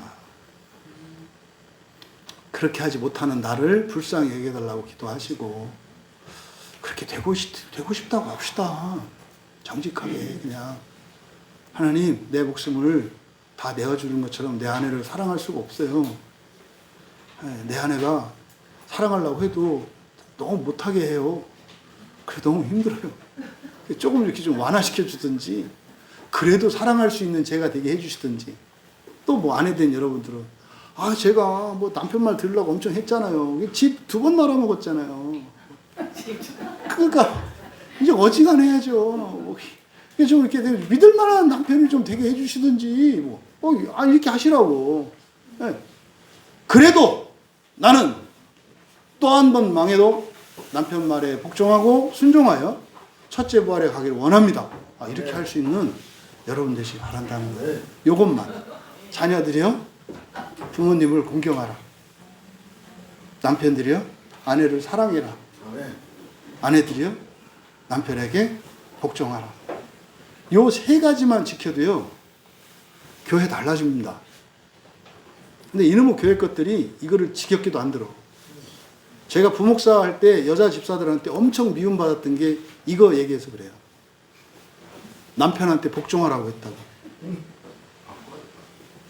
근데 제가 복종하라고 한 게 아니거든요. 근데 사실은 형제들도 똑같이 그 얘기할 땐 똑같이 얘기하거든요. 아내들에게, 남편들에게 아내를 목숨까지 내줄 정도로 사랑하라고 하거든요. 아무도 못해요. 못한다는 거 안다니까요. 그러니까 하나님이 해주겠다는 약속이라고요. 여러분, 복음 진리를 짓고 뺨따기 따르는 여러분 되시기 않길 바랍니다. 여기에 나오는 아래 것이 우리에게도 있어요. 우리에게도. 네? 여러분들이 이거를 발견할 수 있었으면 좋겠다. 그런데도 복음을 전하셨던 예수님. 여러분, 정리합니다. 결박당하셨지만 예수님이 지금 체포돼서 신문받고 있어요. 근데요, 오히려 복음 진리를 전하고 계시고요. 오히려 사랑으로 더 자유로우세요. 그러니까 묶어놓은 자보다 묶인 예수님이 더 자유로워요. 더 사랑하셔요. 이걸 여러분들이 기억하시라고요. 그래서 예수님의 몸을 밧줄로는 묶을 수 있어요. 여러분들의 몸과 여러분들의 인격과 여러분의 삶을 괴롭힐 수는 있어요. 근데 여러분의 영혼이, 여러분의 정신이 그 복음 진리와 사랑으로 묶이지 않는 자유로운 여러분 되시기 바랍니다. 환경에 보세요. 묶이지 마세요. 원래 그런 거라니까. 원래 더 심해야 되는 건데 예수님이 막아주셔서 최소한만 하는 거라니까요. 제발. 왜 나만 겪는 고난, 이따오는 제발 좀 안 하는 교회 됐으면 좋겠어요. 감당할 만한 고난을 주셔서 감사합니다. 이렇게 말할 수 있었으면 좋겠다. 두 번째로 여러분의 정체성을 확인해 보시기 바라요. 사랑하는 형제 자매 여러분, 여러분들은 지금 오늘 말씀에서 묻는 제사장입니까? 묻는 대제사장입니까? 아니면 예수님께서 이미 들은 자에게 물어보라고 하셨던 이미 들은 자입니까? 여러분들이 묻고 있는 자인지 대답할 수 있는 자인지 여러분 스스로 여러분의 정체성을 생각해 보시기 바랍니다. 누군가가 여러분에게 예수가 누구냐? 기독교가 뭐냐? 너 왜 교회 다니냐? 여러분들이 대답을 준비하고 계셔야 돼요. 심지어 여러분들은 광야교회에서 신앙생활 하잖아요. 왜 광야교회 다니냐? 그에 대한 대답을 여러분들이 담대하게 할 수 있길 바랍니다. 여러분을 위해서가 아니라 누구를 위해서? 듣는 대제사장을 위해서. 듣는 대제사장을 위해서. 의심하는 것 같고 믿지 않는 것 같지만 사실은 여러분들의 확신을 보기를 원해요. 왜? 따라가고 싶어서. 마지막으로 부활과 그 하나님 나라 복음을 전하는 사명자로 살아가시는 우리 모두가 되시기를 바랍니다. 예수님이 그러셨잖아요. 저들에게 물어봐라. 저들이 나의 증인들이다. 여러분들이 그 증인들이 되기를 진심으로 바랍니다. 우리는 성경을 통해서 예수님의 모든 공개적이고 담대한 가르침을 막힘없이 부족함 없이 다 들은 사람들이에요. 전할 수 있다 이 말이에요. 그래서 그걸 절대적으로 우리를 믿으셔요. 예수님이 여러분을 믿으신다고. 그러니까 세상을 여러분한테 맡기셨죠. 세상 구원을 여러분한테 맡기신 건 뭐예요? 여러분을 믿으셨고 믿을만 하니까. 그러니까 여러분이 여러분을 못 믿는다고 하지 마세요. 주님이 믿으신다고 하니까 그냥 사시라고. 그럼 뭐 예수님도 대책이 있으시겠지. 그래서 우리는 예수님이 누구신지를, 참된 기독교의 그 구원의 복음이 무엇인지를 보여주는 그런 증인으로 사시기 바랍니다. 때로는 세상이 우리를 칠 때도 있어요. 박해할 때도 있어요. 그런데요, 그런 가운데에서도 여러분들이 굽히지 않을 때 내가 바른 말을 하고 있음을 저항의 방식이 아니라 어떻게 해요? 사랑과 진리를 여전히 지킴으로, 또 여전히 여러분을 치는 힘들게 하는 그 사람들을 사랑하는 방식으로 여러분들이 정말 증인의 삶을 살자.